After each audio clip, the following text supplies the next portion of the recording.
Protests and eventual warning strikes over the non-implementation of the minimum wage took place in September. The government intervenes, the strike is called off, and the tripartite committee on the review of minimum wage reconvenes.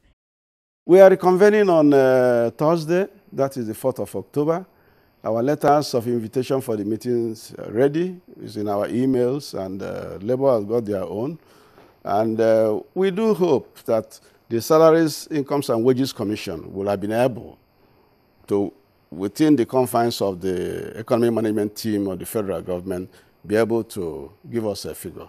It's not a figure that you just bandy and just throw it out like that. No, you must bring a figure that that the states and the government will have the capacity to pay.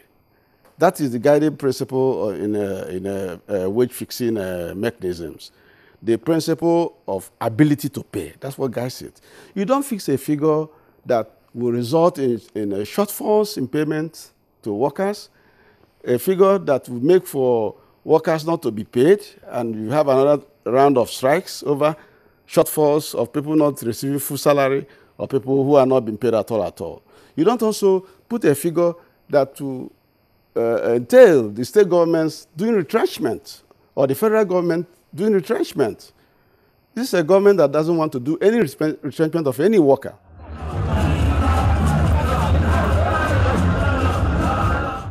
After 4 weeks of a nationwide warning strike over the non-implementation of the national minimum wage by the labor union, the pressure group again threatened of fresh industrial action over the same issue.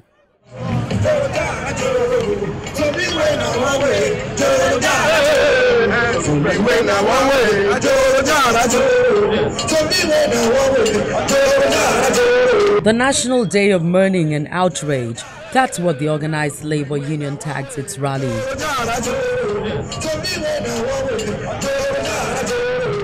The movement starts from Ojuelegba axis of the long stretchy Ikorodu Road and takes a break at Maryland.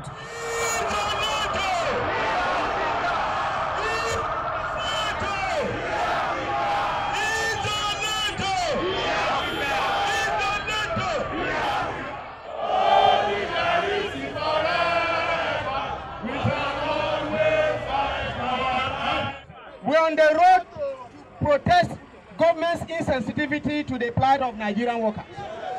We are on the road to protest against impunity. We are on the road to protect against corruption in high and low places. We are on the road to protest against ostentatious living by government appointees. We are on the road to protest the non-implementation and refusal of some governors not to pay 30,000 naira, which they voluntarily entered into. That is why we're on the road. For your information, 30,000 naira translates to less than 1,000 naira a day. A month of 31 days, you will receive just 900 and something naira in a day. A family of 6 people managing 1,000 naira a day, you know what that means. We are here to say that enough is enough. We have been sleeping for a very long time. All of us here must accept that the labor movement has been asleep. And even if it's this one issue of minimum wage that will wake us up, we need to engage them. We are here to pass a clear message that no minimum wage, no vote. No minimum wage, no vote. No minimum wage, no vote. I charge you, this is a must struggle. It's a sensitization to actually allow Nigerians to stock their houses, because the action of 6th November is going to be indefinite. Until minimum wage is achieved, there shall be no reverse to our movement. We're taking this decision because the word from governors that says inability to pay is a poverty statement, because it's the inability to govern, not inability to pay. The struggle continues to the Sacred Freedom Park in Ojota.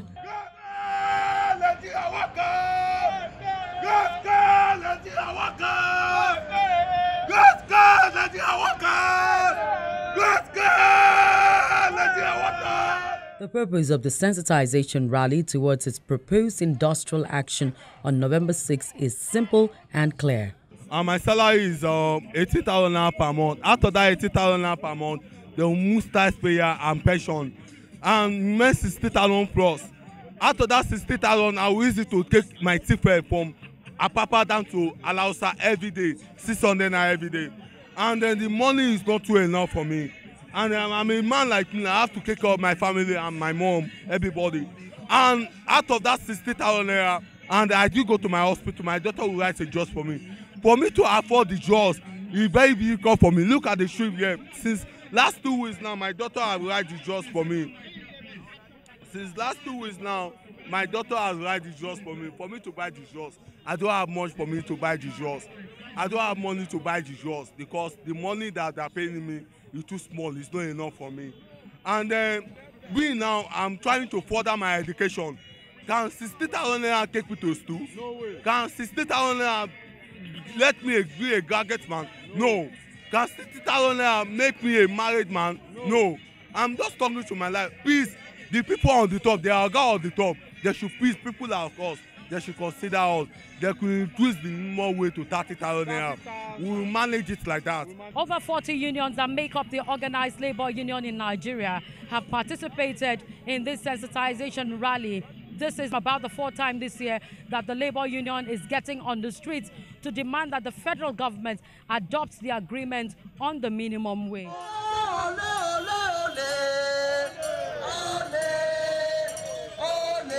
The streets of Ibadan, the Oyo State capital, Akure in Ondo State, and Abeokuta in Ogun State, all in the southwestern part of the country, play host to protesting workers.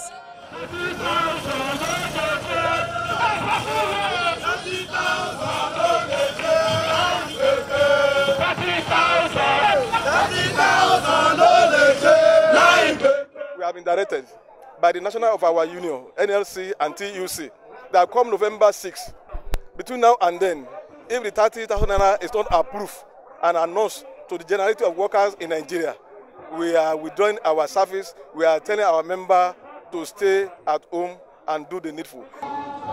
Negotiation has ended. An agreement has been reached on 30,000 naira minimum wage. But to our surprise, the federal government is now singing a different song, so that we can tell our people to stock their houses with food and other necessities. But by the time we commence the strike, it is an indefinite one.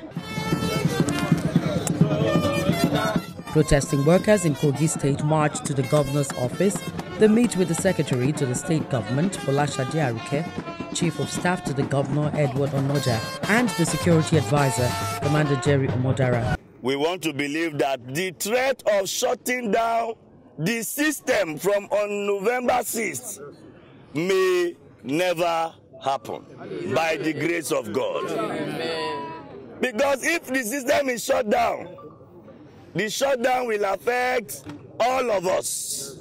So it is even in our best interest as a people to avoid all the landmines by discussing, dialoguing, negotiating, renegotiating, to be able to come out with a win-win situation.